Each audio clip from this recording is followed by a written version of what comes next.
Hey, what's up guys? Joker here. Hope you're all doing well. Today we've got a couple of quick news stories in the world of PC gaming. First up, we're going to be talking about Halo Infinite, which is doing its technical preview beta over the course of this weekend for Halo Insiders that were lucky enough to get invites on the Xbox consoles as well as on the PC. And also Sony has confirmed that with its acquisitions of Nixxes that they will be utilizing the studio for PC ports exclusively, so let's get fired into it. But first, today's video is brought to you by Prime Tech Mart, where you can grab software products like Windows 10 Pro licenses for extremely cheap. They've also got Office products and Vizio, as well as many more. You can save a lot of money on these keys with something like Windows 10 Pro. You can grab for just $21.43. It's a lifetime activation, so you don't ever need to renew it. You don't need to create an account with them in order to be able to buy it, and you get your key in just a matter of seconds. And if you hit up the links down in the description below and you want to save yourself an additional 20% off of any software over there, just go ahead and use my code JP20 at checkout, apply that, and it'll drop down 20%. So here on Windows 10 Pro for $21, we dropped that down to $17, and you're fully activated for life. For more information, check out those links down in the description below along with the coupon code. First up, the Halo Infinite technical preview beta, which is going on, as I said, starting, today, to 29th. It's starting today. If you wanted to get into it, it seems like it's kind of too late at this point, although that could change over the course of the weekend. Maybe they'll open it up to more people to get as many people on as possible. But from my understanding right now is that you need to be signed up for the Halo Insider program, and they started sending out invites earlier this week, and I checked my status, and apparently I'm in the Halo Insider program from years ago, but I never got any invites, so if you were lucky enough to get one, let us know how it's going for you down in the comments below. But they held a preview event yesterday where we got a first look at it, saw the performance of the game running on an RTX 2080 Ti at 4K, at what looked like nearly ultra settings, and it was getting 60 frames per second, running very smooth. On the 2080 Ti at 4K, as I said, nearly maxed out. And the next-gen console, the Xbox Series X, is supposed to run it at 120 frames per second in the arena mode, so you'd hope it's going to run pretty well on the PC. So we got a preview there of the performance of how the game could potentially run, but also we get a good look at the graphics options, which actually there are a decent number of them, including one of the long-awaited FOV sliders that the series has needed, which goes all the way up to 120.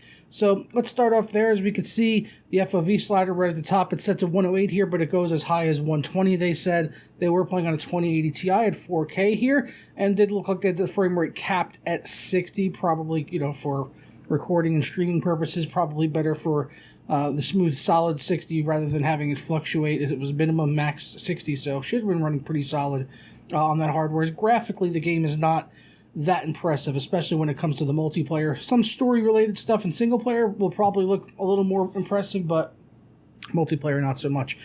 Next page of the graphics options here, these are all just screenshots. So here we can see we've got quality presets at Ultra, anti-aliasing for that is at High. There could be a higher option in there, but this seems like this is what Ultra preset defaults to. Texture filtering, ambient occlusion, texture quality, and then we've got geometry quality as well as reflections. There is not going to be any ray tracing in the game on launch, but the developers did say that they are looking at adding ray tracing later on down the road, but the performance was going to be a potential issue there. So we could look to see something like maybe DLSS or AMD's FSR, although neither one of those technologies are in the game at launch, although they are using Fidelity FX sharpening, oddly enough, which you'll see in a minute. More options here. We've got depth of field, shadow quality, dynamic lighting, volumetric fog, sky quality, dynamic wind, decorator quality, effects quality, decals, animation. So tons of graphics options here. I'm very happy to see all of this. Continuing on here, animation, that was on the last page. Terrain, simulation, flocks quality. Don't even know what that is. I don't give a flock about flocks, but if it's on, I want it on Ultra. Async compute, I'd probably run that. Shader quality here, oddly on low, even though they were on the Ultra preset. I guess that's what it defaults to. I guess I would probably turn that up if I could, and I imagine you can. Motion blur, get rid of that shit. Screen shake, probably get rid of that as well. Exposure, that stuff's okay, but screen shake and motion blur I'd probably get rid of. And then some more options here. Yeah, it looks like we got some more things, full screen effects. So the exposure where you saw speed lines. That sounds annoying. And then Fidelity FX CAS sharpening, which is at 61% here, although obviously you could max it out if you wanted to. So there you go. We've got AMD Fidelity FX sharpening in there, but no FSR, no DLSS. The devs said they might add in ray tracing later on, but no word on exactly which form of it. Yeah, I'm hoping to see some more gameplay testing throughout the weekend. As I said, didn't get an invite or anything, but this was just based off of the preview that the developers did at 343, and now it's going to be out in the beta, and people, I believe, are going to be free to stream it and post videos because they were talking about it. So hopefully over the weekend we'll see some people posting maybe some frame rates, stuff like that, live in-game with like 3080s, 30 Ti's, 3090s, whatever, all sorts of different graphic cards resolutions, and see how this game is running here in the early stages, as it should be coming out at some point this year. It had the delay from last year where it didn't look that great. I guess they've improved the visuals a fair amount, although it still does just look like a Halo game. It's at least what I saw in the beta preview. The graphics don't really impress me at all, but that doesn't really mean a whole lot as long as the gameplay ends up being good at the end of the day. It could look like a smeared turd. If the gameplay is polished and latency is good and stuff like that, and the servers are stable, and the game mechanics and the balance are all good, then people are going to forget about the visuals anyway at the end of the day. And I'm sure there's a lot of people that look at it and say, oh, that's a great looking game. It just doesn't really wet my whistle, but I've enjoyed Halo games in the past, and I'm hoping to enjoy this Halo game as well. Fingers crossed that it ends up being one of the good ones and not one of the bad ones. There's been both, honestly.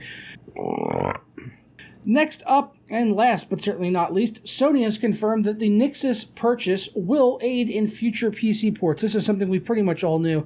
I reported on this a few weeks ago, where Sony had acquired the studio Nixxes, which, as a quick recap, they basically work on PC ports. If you've played any PC port from Square Enix over the last 5 to 8-ish years, like the Tomb Raider games, Deus Ex, anything pretty much coming from Square Enix, if you're playing it on the PC, then it passed through the hands of Nixxes, as they were the ones responsible for porting the console games for Square Enix over to the PC, and they've done a mostly great job up until now. There's been a couple of issues. I can't remember specific titles, but there were a couple of games here or there where it's like, oh man, maybe they could have done a little better there with that port. There were some questionable issues, but it could have been engine related or whatever.